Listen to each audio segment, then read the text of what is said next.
Eliminating roadway fatalities is a major goal of governments, automakers, and supplier companies. And hell, if you walk on sidewalks or drive anywhere, you should be concerned about this as well.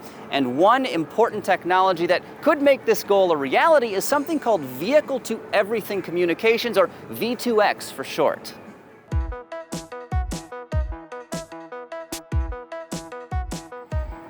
Qualcomm and Commsignia have been working together to develop V2X technology. We hopped on a specially equipped shuttle bus here at CES 2023 to experience this firsthand. Vehicle-to-everything communication is a technically challenging topic, though the name at least is perfectly descriptive. V2X means exactly what it says. In the not-too-distant future, your car or truck may have the ability to seamlessly communicate with other vehicles, intersections, cyclists, and even pedestrians. By having an interconnected web of roadway users, you can dramatically improve safety for all parties involved. One important thing V2X communication can do is warn you when a traffic light is about to change, so you can accelerate or stop to avoid running a red light and potentially causing a crash, but that is not all.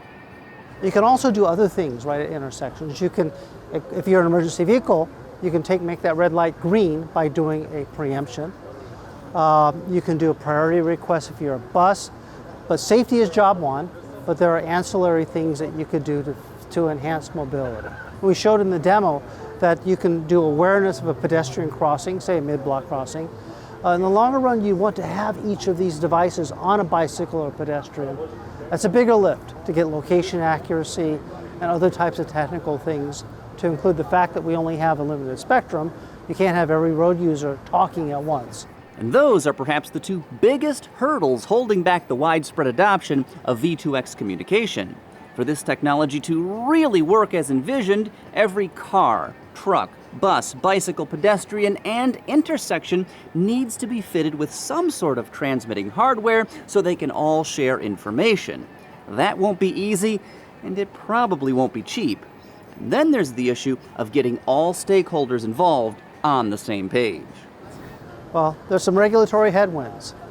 We're close to overcoming them, but basically we need the FCC to grant waivers to the joint waiver applicants, which are many-fold through all sectors of the transportation industry, and then an FCC final rule.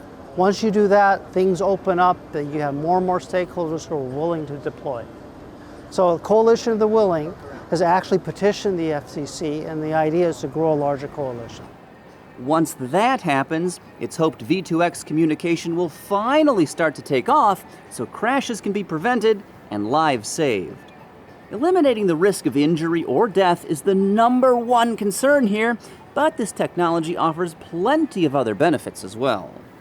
The applications start to compound based on what you can think, because you can do, for example, if you understood the signal state, you can adjust the speed of your vehicle and start doing some mobility and emissions benefits by having a constant throttle rather than stopping and starting.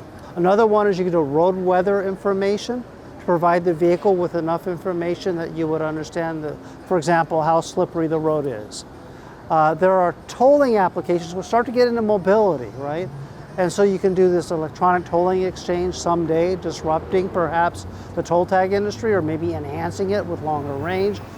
V2X communication could be a revolutionary technology that makes our roadways a lot safer. Now, it is something we've heard about for a number of years now, and unfortunately, it's still not quite ready for prime time because, again, government agencies need to get their act together, and then we need a critical mass of this stuff out in the real world before it can really become effective. You've got to install hardware in vehicles, municipalities have to get involved, and of course fleet operators and pedestrians too. So we're not quite there yet, but eventually, someday, vehicle-to-everything communication could make our roadways far safer than they are today.